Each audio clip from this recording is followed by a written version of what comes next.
Vous allez voir une série de photos d'ailleurs d'un navire. Un navire qui s'appelle le Viktor Leonov. Et c'est un bateau de 100 mètres de long appartenant à la marine russe. Jusque-là, tout va bien, sauf qu'il s'agit aussi et surtout d'un navire de renseignement russe. Il a été localisé dans les eaux irlandaises en début de semaine. Alors donc les autorités ont tenté évidemment d'entrer en contact avec lui, mais aucune réponse, absolument aucune. Il n'a jamais voulu dire ce qu'il fabriquait là. D'où la question, qu'est-ce qu'il pouvait faire là, Aurélien Duchesne? Alors, on avait déjà eu un précédent dans la même région de navires de renseignement. Apparemment, c'était pour espionner au niveau d'installation de type câble, etc. Donc, on rappelle des câbles pour transporter, par exemple, simplement les réseaux Internet. On a eu également, par exemple, aussi un petit peu de l'affichage de présence. On avait eu, alors là, cette fois, pas dans les eaux des îles britanniques, mais au large de la Syrie, par exemple, ce navire qui avait refusé, parce qu'il était il avait une avarie, il avait refusé un soutien occidental. On s'est rendu compte que c'était sans doute un navire russe de renseignement. Là, cette fois, il s'agissait de surveiller l'activité au niveau des côtes du Levant. Et enfin, dans les activités, je vais y arriver, qu'ils peuvent surveiller, il y a aussi quelque chose où le renseignement militaire russe se spécialise de plus en plus. Je ne dis pas que c'est forcément le cas ici, mais c'est la guerre des grands fonds marins. C'est-à-dire que, par exemple, dans la Baltique, où ils ont déjà sectionné un câble entre la Finlande et l'Estonie, qui était, vous me direz, à, je crois, 100 mètres de profondeur à peine. 120, je crois. Ouais. 120, très précisément 120. Ils ont déjà des capacités, mais ils développent des capacités aussi de plus en plus profondes. Et c'est ce que fait aussi d'ailleurs la France, si on arrive à voter tous les budgets. Une des priorités de la loi de programmation militaire, c'est de faire ça pour ne pas être pris demain au dépourvu. Alors, ce bateau, général, de ce qu'on peut lire, on voit qu'il est équipé d'une technologie capable d'intercepter les signaux radar, radio et électronique. Il a même apparemment de quoi effectuer des opérations de surveillance sous-marine. Donc, vous me disiez, quand je posais la question naïve de savoir ce qu'il faisait là, vous me disiez, il espionne. D'accord, mais il espionne quoi à cette...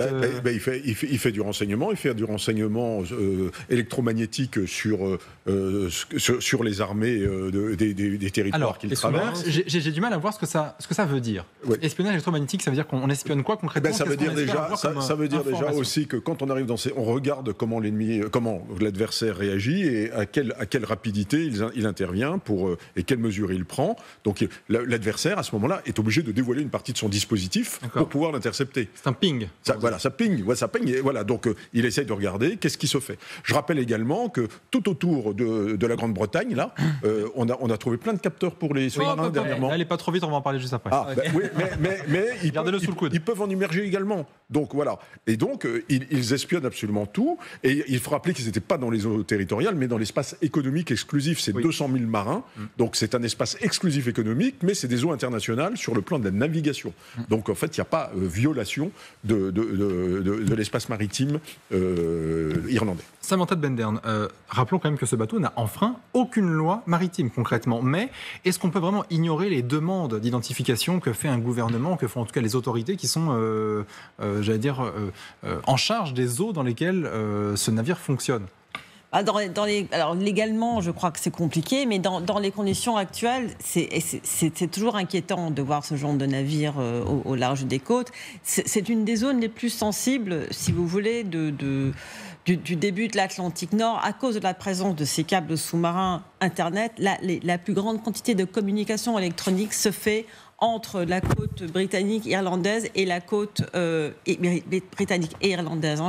Je souligne que ce sont deux pays différents. Oui, absolument. Oui. Surtout la britannique du plateau ne voudrait pas que je fasse cette gaffe. Bien entendu. Et puis la côte est des États-Unis. Depuis des décennies, il y a des incidents avec des sous-marins russes qui vont un petit peu trop près de ces câbles. Ce genre de navire pourrait aussi être en soutien à un sous-marin. Un sous-marin. Et en termes de surveillance, il peut aussi en train d'essayer de détecter quels sont s'il y a des sous-marins de pays de l'OTAN qui sont dans ces parages. Donc il peut faire tout un tas de choses. Mais en même temps, c'est rien de particulièrement nouveau de voir des navires qui essaient de nous espionner. C'est un petit peu l'art. Sauf que ce navire, en 2019, figurez-vous, il était déjà au large de la Géorgie et de la Caroline du Sud. Il agissait déjà, je cite Gallagher, de manière suspecte et dangereuse, parce que là aussi, il ne répondait pas aux appels des autres navires qui étaient à côté. Donc ça veut dire que ce navire n'en est pas à son coup d'essai. Qu'est-ce qu'on en fait de ce navire s'il ne répond à personne et qu'il, certes, n'enfreint absolument aucune règle, mais qu'il a ce comportement dangereux? Qu'est-ce qu'on en fait? Comment est-ce qu'on le surveille? Encore une fois, tout est affaire de frontière entre la licéité et l'illégalité. Et donc, tant qu'il n'enfreint pas de règles, ce qu'il faut faire, c'est le surveiller. Pour ce qui est du Yandex, le bateau russe qui avait été repéré au large des côtes britanniques, les Britanniques avaient fait un peu de signalement en faisant émerger un sous-marin à proximité du bâtiment russe, histoire de lui faire savoir que voilà, il le suivait. Et c'est intéressant parce que ce navire, cette histoire, cette séquence, ça nous renvoie à l'excellent reportage d'ailleurs du Figaro sur le régiment français qui fait de la topographie en Roumanie. En fait, ce navire, il permet également de faire cela. C'est-à-dire qu'il fait de la cartographie, de la topographie sous-marine. Et l'étude des côtes et des reliefs sous-marins et des installations également sous-marines, ça fait partie de l'exercice militaire. Mais qu'est-ce qu'il y a d'intéressant dans les fonds marins, à part les câbles? Quand vous avez l'intention d'attaquer avec un groupe aéronaval ou de préparer quelque chose, il vaut mieux savoir par où passer. Et voilà. C'est mieux pour les sous-marins de savoir où on passe coller un rocher. Donc les fonds marins, c'est quand même intéressant. Ça a du sens, en effet. Donc tout à l'heure, vous rappeliez avec moult précision la profondeur de la partie de la Baltique où le câble avait été sectionné. C'est important de savoir si le tirant d'eau auquel vous allez avoir affaire, il fait 100 mètres ou 120 mètres. C'est pas du tout la même chose. Et c'est pas du tout le même type de bâtiment que vous pouvez faire passer par un chenal selon le tirant que vous avez. Et je précise d'ailleurs que puisque vous parlez de la Baltique, en 15 mois, on a recensé 11 câbles sectionnés complètement ou juste endommagés dans la Baltique. C'est quand même assez énorme. Aline Lebecq-Reimer, vous vouliez réagir? Ce que ça dit aussi, comme sur d'autres volets, y compris comme en témoigne aussi le casting russe dans les négociations, que la Russie est un pays gouverné par le FSB, c'est-à-dire que tout est mis en œuvre partout, dans tous les domaines, pour espionner, que ce soit l'Ukraine, l'Europe, tout est fait pour ça. Les forces vives sont formées à ça en permanence, les milliards déversés pour nous espionner, pour espionner les alliés, pour espionner les États-Unis, pour avoir des agents d'influence, pour démanteler l'Ukraine. Voilà. Non, mais ce que je veux dire, c'est qu'il faut voir le niveau d'investissement financier, le niveau d'investissement intellectuel, si je puis dire, qui est consacré à ça, parce qu'il y a une forme d'opérationnalisation de la guerre qui passe par ça. Il y a tout est fait pour ça. Donc évidemment, la mer, l'Arctique, les fonds marins n'y échappent pas.